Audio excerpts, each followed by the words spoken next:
వి gold trusted gold buyers. మీరు తాకట్టు పెట్టిన బంగారాన్ని విడిపించి ఈ రోజు ఉన్న మార్కెట్ ధరకు కొనబడను.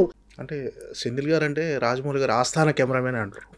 సో ఈ ఆస్థాన కెమెరామెన్ కంటే ఈ సినిమాకి అంటే ఈ మీ కన్వర్జేషన్ అంటే రాజమౌళి గారు ఎలా దాన్ని మీకు కన్వే చేశారు సార్? ఈ సినిమాకు మనం వేరే కెమెరామన్తో వెళ్తున్నాము అని చెప్తాను. అంటే రాజమౌళి గారు చెప్పలేదండి, లైక్ అంటే లైన్ ప్రొడ్యూసర్ వల్లి గారు కాల్ చేసి ఇలా చెప్పారు.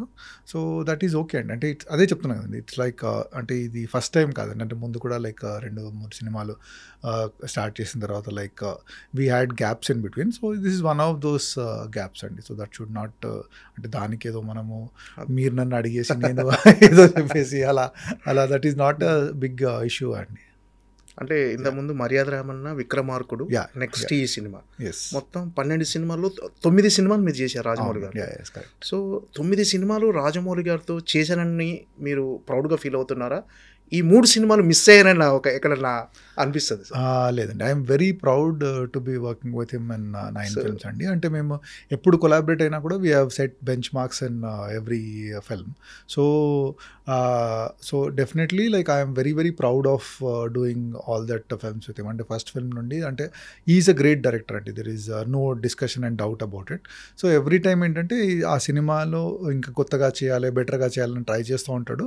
సో ఆ జర్నీలో like I also learned so many things from him. So it has been a great journey and I'm very very proud and happy to be doing those films అండి.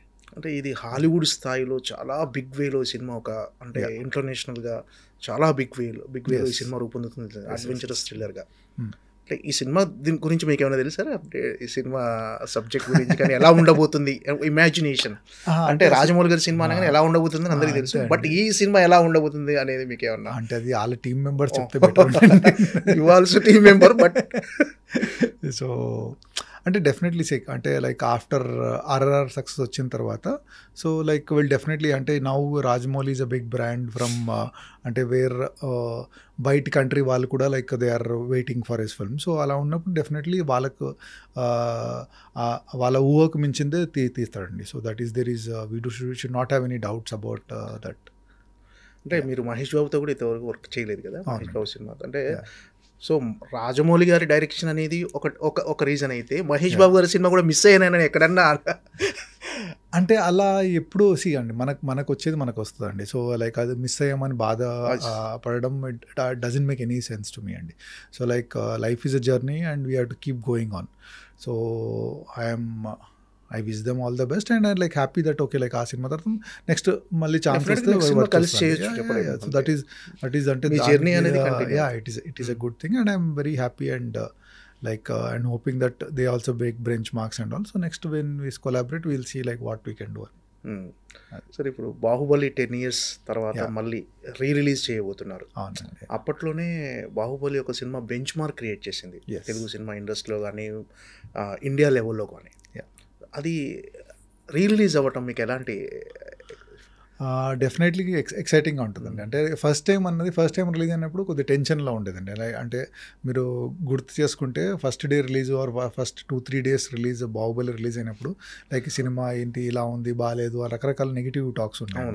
But once it picked up very well and like ఇంకా like Telugu సినిమాని ఎవరు తిరిగి చూడలేని టైంలో like suddenly like every one like అంటే ఇప్పుడు the state in Telugu cinema is one of the main reasons is Baahubali అండి. ఎలా అంటే ఇప్పుడు తెలుగు సినిమా బడ్జెట్స్ కానివ్వండి, తెలుగు సినిమా రీచ్ కానివ్వండి పెరగడానికి one of the reason is Baahubali. And it is good that అంటే 10 years అయిపోయింది, దాన్ని సెలబ్రేట్ చేసుకోవాలంటే it's a very proud moment. It should be a proud moment not only for me అండి, the whole Telugu audience అందరికీ like it should be a very proud moment that okay like మళ్ళీ ఒకసారి like మనము okay మన సినిమాని celebrate చేసుకునే chance వచ్చింది అని. And I think like people who have seen that film will also want to come back and see it film. అంటే ఇప్పుడు ఒక ఆ టైంలో నేను కాలేజ్ స్టూడెంట్ ఉన్నాను, లేకుంటే like I was as small kid. So ఇప్పుడు after 10 years I want to watch it again అన్న క్యూరియాసిటీ ఉంటుందండి. It is like a landmark film in our Indian film industry. So అది release will definitely చాలామంది చూసి థియేటర్లో, because it's a theatre film అండి. అంటే మీరు టీవీలో ఎన్నిసార్లు చూసినా కూడా మళ్ళీ థియేటర్లో వస్తుంది అంటే లైక్ ఒక ఎక్సైట్మెంట్ అండ్ ఎనర్జీ ఉంటుందండి. And I'm very sure that so many people will want to come and see that film. And definitely I'm very very excited for that అండి. అంటే ఎక్స్పీరియన్స్ అనేది అది theatrical experience Yes, exactly. Yeah. So re release అనేది పర్ఫెక్ట్గా అంటే దీన్ని 2 parts కలిపి 3.5 hours sir నడివి ఇప్పుడు ఎగ్జాక్ట్లీ తెలియదండి, but it will be more than 3.5 hours అండి, more than 3.5 hours. So 2 parts కలిపి లైక్ ఎడిట్ చేసి, అంటే కొన్ని సీన్స్ తీసేసి, కొన్ని scenes we're trying to add some scenes in that. So అలా ముందు చూడని సీన్స్ కూడా కొన్ని యాడ్ చేసి, సో ఒక proper I think more than 3.5 hour film we are trying to launch, and definitely it will be a very interesting watch అండి. కొత్త blogs కానీ కొత్త సీన్స్ యాడ్ చేస్తున్నారు. కొన్ని సీన్స్ ముందు షూట్ చేసామండి, బికాజ్ ఆఫ్ సమ్ ఎడిట్లో వేయలేకపోయాము. సో అది ఇప్పుడు ఇలా 2 పార్ట్ కలిపినప్పుడు అలాంటి సీన్స్ ఉంటే బాగుంటుందని ఒక అవసరం కనిపించినప్పుడు, so we are adding few scenes. మీ ఇన్పుట్స్ ఏమున్నాయి సార్ ఇప్పుడు దీన్ని 1 పార్ట్గా చేయటంలో కానీ? ఇన్పుట్స్ మేజర్లీ లైక్ ఇప్పుడు ఏమీ లేదండి. సో వన్స్ దట్ అంటే ఒకసారి మనము ఈ అడిషన్ చేసిన తర్వాత పోస్ట్ వర్క్ చేస్తాం కదండి. సో పోస్ట్ వర్క్లో I will have some work doing it అండి. So it is more of edit call అండి. ఇప్పుడు అంటే 2 సినిమాలు ఎడిట్ చేయడం, ఎందుకంటే తీసేయడం అదంతా కూడా ముందు తీసామండి. So how they edit and make it interesting అంటే it's an edit and story discussion call అండి. అంటే ఫైనల్ ఎడిట్లో ఖచ్చితంగా మెయిన్. యా. అంటే టోటల్గా అసలు ఫస్ట్ పార్ట్ ఎంత ఫుటేజ్ వచ్చింది, సెకండ్ పార్ట్ ఎంత, యాజ్ అ కెమెరామెన్గా మీకు తెలుసు కదా సార్? అంటే అది ఎగ్జాక్ట్లీ చెప్పలేమండి, బట్ వీ ఎక్స్టెన్సివ్లీ షార్ట్ అంటే అది షూట్ చేస్తున్నప్పుడు అంటే ఒక బెంచ్ మార్క్ ఫిల్మ్ లాగా చేయాలి అంటే, ఎందుకంటే అప్పటి వరకు ఆ లెవెల్ ఆఫ్ బడ్జెట్లో ఎవరు షూట్ చేయలేదండి. సో వీఆర్ లైక్ అంటే ఎక్కడ కూడా ఏది మిస్ కావద్దు, బెటర్గా షూట్ చేయాలని we try to shoot as much as possible అండి. బట్ అలా అని పిచ్చిగా అది అవసరం లేని ఎప్పుడూ షూట్ చేయలేదండి. సో ఏది అవసరమో, కానీ ఆ షార్ట్ ఇంట్రెస్టింగ్ ఎలా తీయాలని చేసామండి. So I exactly don't know, but అంటే ఎడిట్ కంటే కొద్దిగా ఎక్కువ వచ్చి ఉంటుందండి. నాట్ లైక్ అంటే డబుల్ ఆర్ అలా కాకుండా మేబీ ఫ్యూ మినిట్స్ ఎక్కువ అలా వచ్చి ఉంటుందండి ఫైనల్ ఎడిట్లో. అంటే బిఫోర్ షూట్ అంటే ఈ సినిమా స్టార్ట్ అవ్వక ముందుకు బాహుబలి 1 ఎన్ని వండర్స్ క్రియేట్ చేస్తారని ఎవరు ఎక్స్పెక్ట్ చేయరు. డెఫినెట్గా మంచి సినిమా చేస్తున్నాం, ఏదో ఒక తెలుగు సినిమాకి కొత్తగా ఉండేటట్టు తెలుగు సినిమా స్థాయిని పెంచే సినిమా అని ముందే ఎక్స్పెక్ట్ చేసి ఉంటుంది సినిమా. మీకు ఈ ఫస్ట్ షాట్ గుర్తుందా సార్? మీరు మీ కెమెరాలో షూట్ చేసిన ఫస్ట్ షాట్ యాజ్ ఎ సినిమాటోగ్రాఫర్గా? Baahubali first shot most difficult question, అసలు గుర్తులేదు యాక్చువల్లీ. అంటే ఆల్మోస్ట్ 15 years అవుతుంది, because 5 years in the making it was. So actually I don't remember అండి. బట్ యాక్చువల్లీ మీరు అడిగింది కరెక్ట్, గుర్తు చేసుకోవాలి యాక్చువల్లీ ఒకసారి ఎలా ఏంటి అని, because definitely it's a land mark thing. So but as of now I don't remember that much. ఆ సినిమాలో మోస్ట్ ఛాలెంజింగ్గా అనిపించిన బ్లాగ్స్ కానీ, మీకు అప్రిషియేషన్ వచ్చిన బ్లాగ్స్? ఆ సినిమానే మొత్తం ఛాలెంజింగ్ అండి, ఎందుకంటే everything we're trying to do something different. So ఏ సినిమా చిన్న క్లోజ్ అయినా కూడా ఆ క్లోజ్ ఎలా ఏంటి, దాంట్లో పర్పస్ ఏంటి, బాగా తీస్తున్నామా, ఎక్స్ప్రెషన్స్ కనిపిస్తున్నాయా, వాళ్ళ మేకప్ కరెక్ట్ ఉందా, లేకుంటే జ్యువెలరీ కరెక్ట్ కనిపిస్తుందా, అలాంటివన్నీ. So every shot in Baahubali was challenge అండి. ఇట్ ఈస్ లైక్ అంటే ఇది ఈజీగా తీసాము, ఇది ఛాలెంజింగ్గా చాలా కష్టపడ్డామని లేదండి. ఏ షాట్ అయినా కూడా, ఎందుకంటే 10 సార్లు ఆలోచించుకొని ఈ షాట్ ఎంత ఇదే బెస్ట్ పాసిబుల్ యాంగిలా, ఇంకా వేరే యాంగిల్ షూట్ చేయొచ్చు. ఎందుకంటే ఏ షాట్ అయినా కూడా 10-20 రకరకాల ఇన్ఫినైట్ పాసిబిలిటీస్ ఉంటాయండి ఈ షాట్కి, కానీ ఈ షాట్ ఇలాగే ఎందుకు షూట్ చేయాలి సో అన్నది దట్ వాజ్ ఆల్వేస్ పాయింట్ అండి. సో అందువల్ల so every shot in Baahubali was extremely challenging అండి. సో దెర్ ఈస్ అంటే సో ఒక్క షాట్ ఒక సీన్ అనే చెప్పలేమండి. ఇఫ్ మీరు ఏ సీక్వెన్స్ తీసుకున్నా, వాటర్ ఫాల్ తీసుకున్నది, వాళ్ళు కట్టప్ప బాహుబలి చంపడం తీసుకున్నా కూడా, వార్ సీక్వెన్స్ తీసుకున్నా కూడా, సో వాళ్ళ ఏంటిది మాహిష్మతి ప్యాలెస్లో సీక్వెన్స్ తీసుకున్నా కూడా, so everything had their own challenges అండి దాంట్లో. టెక్నికల్గా మీరు కొత్తగా యూజ్ చేసిన ఎక్స్పెరిమెంట్స్ కానీ, కొత్తగా యూజ్ చేసిన టెక్నికల్గా అది కెమెరాలో కొత్త సార్ ఏమైనా కొత్తగా యూజ్ చేసేసారు కొత్త కెమెరాలు కానీ? ఆ సినిమాకి నేను అప్పటి వరకు ఏంటంటే ఈగా వరకు డిజిటల్ నెగిటివ్లో షూట్ చేశాను, నెగిటివ్ ఫిల్మ్లో షూట్ చేశాను. So for the first time Baahubali was the first film నేను డిజిటల్లో షూట్ చేశానండి. అంటే అంతకుముందు డిజిటల్ కెమెరాస్ ఉన్నాయండి, బట్ నాకు టెస్ట్ చేసినప్పుడు అంత క్వాలిటీ బాగా అనిపించలేదండి. సో వన్స్ ఈ ఆరీ కంపెనీ వాళ్ళు అలెక్సా అనే కెమెరాని లాంచ్ చేశారు అప్పుడు. సో అది చూసిన తర్వాత I felt like almost quality is as good, అంటే నెగిటివ్ దగ్గరలో ఉంది. సో దీంతో షూట్ చేస్తే మనకు చాలా కన్వీనియన్స్ అంతా ఉంటుంది అని చెప్పి, అంటే బేసికలీ నాకేంటంటే నెగిటివ్లో షూట్ చేసిన తర్వాత ఇంత విఎఫ్ఎక్స్ ఉన్నప్పుడు మళ్ళీ స్కాన్ చేస్తామండి. స్కాన్ చేసి డిజిటైజ్ చేసి మళ్ళీ డిజిటైజ్ చేసి మళ్ళీ దాన్ని రీప్రింట్ నెగిటివ్ మీద చేస్తాం. ఆ ప్రాసెస్లో ఏంటంటే క్వాలిటీ లాస్ చాలా ఉంటుందండి. సో డిజిటల్లో షూట్ చేస్తే that quality loss will not be that ఒక నమ్మకంతో లైక్ ఈ వెంట హెడ్ విత్ దట్ అండి. So that was a major thing. ఎందుకంటే అప్పటికి ఈవెన్ రాజమౌళి గారు కానివ్వండి, శోభు గారు ప్రొడ్యూసర్ కానివ్వండి, ఇంత పెద్ద సినిమా తీస్తున్నాం, ఇప్పుడు డిజిటల్లో తీయాలా, మనం నెగిటివ్లో తీస్తేనే సరిపోద్ది కదా అన్నప్పుడు but I convince them that okay మనకు ఈ సినిమా డిజిటల్లో తీస్తే ఎన్ని అడ్వాంటేజెస్ ఉంటాయి ఎన్ని అని కన్విన్స్ చేసి వాళ్ళు ఒప్పుకున్నారండి. So that was the major decision. Baahubali first part కానీ సెకండ్ పార్ట్ కానీ 5 years జర్నీ సార్, దాదాపు 5 years journey.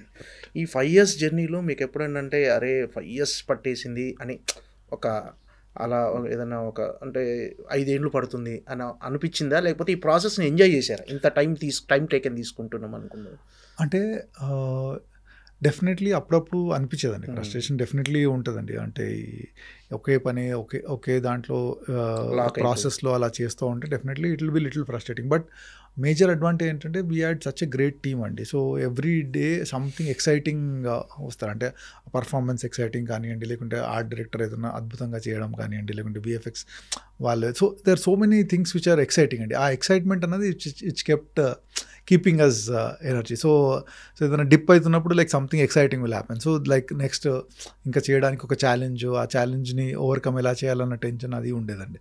So in that way it was a very learning experience అండి. ఇట్ వాజ్ లైక్ అంటే ఒక పిహెచ్డి చేసినట్టు, ఒక లైక్ మాస్టర్స్ చేసినట్టు ఒక ఫీలింగ్ ఉండేది. That was a very big learning experience because like every one ఆ సినిమాలో చేసిన every technician was trying to give 100% and more than that. And cinema అన్నది ఒక వెరీ కొలాబరేటివ్ ఆర్ట్ అండి. సో అన్నీ మనం నేర్చుకుంటూ ఉండాలి వేరే ఆర్ట్ ఫామ్ గురించి కూడా. సో ఆ ప్రాసెస్లో అంత గ్రేట్ టెక్నీషియన్స్తో పాటు వర్క్ చేస్తుంటే we tend to learn so many things అండి. So that was a big learning experience అండి. అంటే సార్ మామూలు సాధారణంగా ప్రతి సినిమాకి, అంటే ఏ సినిమాకైనా సరే, ఇప్పుడు బాహుబలి కావచ్చు, మీది మగధీర కావచ్చు, ఛత్రపతి కావచ్చు, ఏ సినిమాకైనా మీ వర్క్ అనేది చాలా హార్డ్ వర్క్ ఉంటుంది. ఒక కెమెరామెన్, సినిమాటోగ్రాఫర్గా కొత్తగా మీరు రెగ్యులర్గా స్టడీ చేస్తూ అప్డేట్ అవుతూ ఒక సినిమాని బాహుబలి కావచ్చు, RRR కావచ్చు, కానీ దానికి తగ్గ అప్రిషియేషన్ అనేది ఆడియన్స్ నుంచి ఇప్పుడు టెక్నాలజీ డెవలప్ అవడం వల్ల వస్తుంది. సో మీ వర్క్ గురించి తెలియకుండా అరే మనం ఇంత వర్క్ చేసాము, మనకు దాని తగ్గ అప్రిషియేషన్ రాలేదు అని ఎప్పుడైనా ఫీల్ అయ్యారు సార్? ఇప్పుడు ఎలా ఉంది ఇప్పుడు? అంటే లైక్ ఇప్పుడు ఈ జనరేషన్లో ఉండడం is actually a very blessing అండి. అంటే లైక్ ఇప్పుడు లైక్ మాకంటే ముందు జనరేషన్ వాళ్ళైతే అసలు కెమెరామెన్ అని ఒక మనిషి ఉంటాడని కూడా తెలియదండి. సో అందరికీ ఏంటంటే మొత్తం హీరోని చేస్తాడు, నెక్స్ట్ టైం చేస్తాడు, డైరెక్టర్ చేస్తాడు అనేది ఉంటుందండి. సో ఇప్పుడు ఈ జనరేషన్ ఉండడం I'm very very happy for that అండి. అంటే సో ఇప్పుడు at least there is some kind of recognition which is coming. So అంటే ఎవ్రీ ప్రొఫెషన్కి ఒక ఎక్స్పెక్టేషన్స్ ఉంటాయండి. సో అంటే ఇప్పుడు ఏ సినిమా చేసినా కూడా first and foremost the major దాని క్రెడిట్ అంతా hero the cost on screen కనిపించే వాళ్ళకి తీసుకుంటారండి. So next comes director. So ఆ తర్వాత నెక్స్ట్ వేరే టెక్నీషియన్లు ఎలా చేశారు దాన్ని బట్టి ఉంటుంది. సో మనం ఒక ప్రొఫెషన్లో ఉన్నప్పుడు మన ఎక్స్పెక్టేషన్స్ కూడా చాలా రియలిస్టిక్గా ఉండాలండి. సో మనము ఓకే వేరే టెక్నీషియన్ లెవెల్లో ఇలా ఎందుకు రావట్లేదని పడడం కంటే లైక్ ఓకే లైక్ మన ప్రొఫెషన్లో okay like what best we have achieved, what best recognition we have got అనేది ఉండాలి. అండ్ అప్రిషియేషన్ వస్తే definitely you will always feel happy అండి, దాంట్లో డౌట్ లేదు. బట్ ఏంటంటే అండి లైక్ మన ప్రొఫెషన్లో we should always think okay like ఈ సినిమా చేసినప్పుడు వాట్ ఐమ్ ఐ డూయింగ్, అంటే నేను సినిమా చేసేటప్పుడు నేను నా అప్రిషియేషన్ కోసం చేస్తున్నానా వరకు సినిమా కోసం చేస్తున్నానా. So in that way I always అంటే ఫస్ట్ నుండి అంటే లైక్ ఒక సినిమాకి what best I can contribute to the film అని చేస్తూ వచ్చానండి. విచ్ ఇండైరెక్ట్లీ ఆ సినిమా బాగా చేస్తే ఆడియన్స్ విల్ డెఫినెట్లీ ఫీల్ అండి. And definitely that appreciation has been coming slowly in a big way అండి. So I'm very happy for that అండి. సో అలా ఎప్పుడున్నా కూడా I feel I'm very lucky to get so much of recognition. అంటే I don't think other సినిమాటోగ్రాఫర్స్కి ఇంత recognition చాలా తక్కువ మందికి ఉందండి. So I'm one of those guys. I feel very blessed అండి. ఓకే. ఈ 5 ఏళ్ల జర్నీలో బాహుబలి ప్రభాస్తో ఉన్న working experience it was wonderful experience అండి. అంటే ప్రభాస్ అనేవాడు లైక్ ఈజ్ డార్లింగ్. యాక్చువల్లీ అతను ఫ్యాన్స్ భలే పెట్టారు అతని పేరు. Is actually true darling. So అతనితో it was been always a very happy experience అండి. ఎప్పుడు కూడా లైక్ ఈజ్ అంటే ఆ సినిమా చేసేటప్పుడు the kind of dedication he has shown towards film. So రెండు క్యారెక్టర్స్కి వేరియేషన్స్ కానివ్వండి, లైక్ శివుడు క్యారెక్టర్ కానీ బాహుబలి క్యారెక్టర్కి the kind of variations he has shown. So the kind of dedication. So ఏదన్నా కొత్తగా హార్స్ రైడింగ్ నేర్చుకోవడము, లేకుంటే రాక్ క్లైంబింగ్ నేర్చుకోవడము, సో మెనీ థింగ్స్ ఆ వార్ ప్రాక్టీస్ చేయడము. So the dedication and focused is what made him what is today అండి. అంటే బాహుబలి తర్వాత is probably India's biggest star now. So it is because of his hard work and dedication that he he's become. So it was a very very great experience working with him అండి. Other than అంటే మరి ఈగ కావచ్చు, బాహుబలి కావచ్చు, మీ work అనేది అలాంటి సినిమాలకు మినహాయిస్తే ఛత్రపతి అనేది కూడా బిగ్గెస్ట్ కమర్షియల్ సినిమా సార్. అప్పట్లో ఒక బిగ్గెస్ట్గా, అందులో కూడా మీ విజువల్స్ ఒక విజువల్ ఉంటుంది సార్, ఒక్క అడుగు అని మన సో అలాంటి విజువల్స్ ఇప్పటికీ డెఫినెట్ అది టీవీలో వచ్చినప్పుడు ఆ టైంలో టెక్నికాలిటీ ఎంతవరకు అందుబాటులో ఉంది సార్ మీకు? టెక్నికల్గా ఎలాంటి యూజ్ చేసేవారు మీరు? అంటే ఎలా అంటే లైక్ అదే నేను చెప్పాను కదండి, like it is a complete team work. So director has an idea of ఇది ఇలా తీయాలని. సో లైక్ అంటే as a technicians we all contribute little. అంటే లైక్ ఒకసారి fight master and me and so many people ఆ location depends upon ఏం తీస్తున్నాం, సాంగా, డాన్సా, ఫైటా, ఏం తీస్తున్నాం అని దాన్ని బట్టి సో ఎవ్రీ వన్ కాంట్రిబ్యూట్స్ అండి. సో అలా చేసేటప్పుడు మనకు ఆ టైంలో whatever technology is available to us. So ప్రస్తుతం ఏంటంటే like we have access to so many things అండి. ఇప్పుడు లైక్ సో అప్పుడు ఏంటంటే there was lot of limited access because of various reasons. So అప్పుడు దాంట్లో మనకు దగ్గర ఉన్న దాంట్లో మనం ఏం బెటర్గా చేయొచ్చు అంటే దట్ వాజ్ ఆల్వేస్. అంటే ఇది లేదు కాబట్టి మనం చేయొద్దు అంటే దానికోసం వెయిట్ చేద్దాం అలా కాకుండా సో వాట్ ఎవర్ మనకు అందుబాటులో ఉన్న రిసోర్సెస్ని యూస్ చేసుకొని మనము దీన్ని ఎలా బెటర్గా చేయొచ్చు, that was always the thing అండి. And I always believe that అండి. అంటే ఒక్కోసారి ఏమైందంటే లొకేషన్లో అది ఉంటే బాగుండేది, మనం చేయలేము అని ఆ యాటిట్యూడ్ వస్తే అండి లైక్ మంచిగా ఉన్న షార్ట్ కూడా మనం పార్ట్ చేసుకోవచ్చు అండి. సో మనకేంటంటే సో అందుకు ఆ టైంలో what ever resources we had మనకు అందుబాటులో ఉన్నాయి, we try to use it and get the best possible result. So finally ఏంటంటే ఆ షార్ట్ పెట్టిన పర్పస్ ఏంటి, దాన్ని కన్వే అవుతుందా లేదా, అది కన్వే అయింది అనుకోండి so that people will remember అండి. ఎందుకంటే లైక్ మీరు రాజమౌళి సినిమాలో every shot or every action is backed by so much of emotion.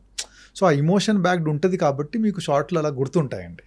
Okay, అంటే కొన్ని మీ షార్ట్స్ చూస్తుంటే మగధీర కానీ, నెక్స్ట్ బాహుబలి కానీ, ఆర్ఆర్ఆర్ కానీ, అవి గ్రాఫిక్సా ఒరిజినల్ షార్ట్సా అని అనిపిస్తుంటాయి సార్. కానీ అవి చూస్తే ఏంటంటే మీ ఒరిజినల్ షార్ట్స్. ఇప్పుడు ఆర్ఆర్ఆర్లో టైగర్ షాట్ కానీ, క్లైమాక్స్ షాట్ కానీ, ఇవన్నీ చూస్తే అంటే అంత అడ్వాన్స్డ్గా ఉంటాయి మీ ఫోటోగ్రఫీ అనేది. సో ఇలాంటి టెక్నికాలిటీ మీరు అప్డేట్ చేసుకుంటానికి ఎవరిని ఫాలో అవుతారు సార్? ఏంటి అంటే ఇంటర్నెట్ అన్నది చాలా స్ట్రాంగ్ మీడియం టు లర్న్ అండి. లైక్ అంటే మనకి ఇప్పుడు ఏదైనా తెలుసుకోవాలంటే like there is internet is there for us to know. And at the same time like whenever నాకు ఆపర్చునిటీ దొరికినప్పుడు I go to so many like shows అండి. అంటే నాబ్ అని ఉందండి, అమెరికాలో షో జరుగుతుంది. లైక్ అంటే కొత్త లేటెస్ట్ టెక్నిక్స్, టెక్నాలజీ లేకుంటే ఎక్విప్మెంట్ అక్కడ లాంచ్ చేస్తారు. సో దెన్ ఐబీసీ అని ఆమ్స్టర్డామ్లో జరుగుతుంది. So I keep visiting these places and అక్కడ వెళ్ళినప్పుడు like you ten to meet the technicians and other things who will discuss about అంటే అది ఎందుకు చేశారు, దాంట్లో ఏం లాభము అలాంటి చేస్తే తెలుసుకుంటే ఏంటంటే వీ విల్ బి అప్డేటెడ్ అండి. అంటే ఒకప్పుడు టెక్నాలజీ చేంజ్ అనేది చాలా లేట్గా చాలా టైం తీసుకునేదండి. ఏదైనా కొత్తది రావడానికి 5 ఏళ్ళు 10 ఏళ్ళు అలా పట్టేదండి. బట్ ఇప్పుడు ఏంటంటే this generation the change is happening so fast. So you have to constantly be upgrading అంటే మీరు రిలాక్స్ అయ్యారంటే ప్రపంచం మీకంటే చాలా ఫాస్ట్గా పరిగెత్తేస్తుంది. So you have to keep yourself updating. ఆ అప్డేటింగ్కి మనకు ఫస్ట్ ఆఫ్ ఆల్ అండి యాక్సెసిబిలిటీ కంటే ఇంట్రెస్ట్ ఉండాలండి. మనకు తెలుసుకోవాలి, ఇంకా బెటర్గా మన వర్క్ ఎంత చేయాలి అని ఆ ఇంట్రెస్ట్ ఉంటే అండి we will find people, we will find resources. So we will అంటే లైక్ ఎక్కడికైనా వెళ్ళాలంటే మనం వెళ్ళిపోతాము, ఏదైనా చదవాలంటే చదివేస్తాము. సో అలాంటి ఆ ఇంట్రెస్ట్ ఉండాలండి, ఆ curiosity. So luckily God's grace I have that curiosity and I try to find wherever knowledge. అంటే ఎవరైనా కలిసినా కూడా ఐ ట్రై టు క్యూరియస్లీ అడిగేస్తాను, లైక్ ఇది ఎలా చేశారు or whatever, like I try to find out how. So అలా that has been happening అండి. And don't forget to subscribe to iDream. And for more videos, please subscribe to iDream. Please subscribe to iDream. Please subscribe iDream. And please subscribe to iDream. For more videos, subscribe to iDream. please like, share and subscribe to the channel. Congratulations, iDream. Subscribe to iDream. Subscribe to iDream. So subscribe to iDream Media. iDream ki iDream team andarki huge congratulations. Please subscribe iDream Media. Please subscribe to iDream. Subscribe iDream. Please subscribe to iDream. iDream అంటే నా కళల ఛానల్ను subscribe చేసుకున్న నోరు తిరుగుతలేదు, మీరైతే గంట గుర్తు కొట్టండి. For more such videos, please subscribe to iDream. Subscribe to iDream. Please subscribe to iDream. Please subscribe iDream Media. Please do subscribe to iDream. Please subscribe to iDream Media. For best entertainment and information, please subscribe iDream.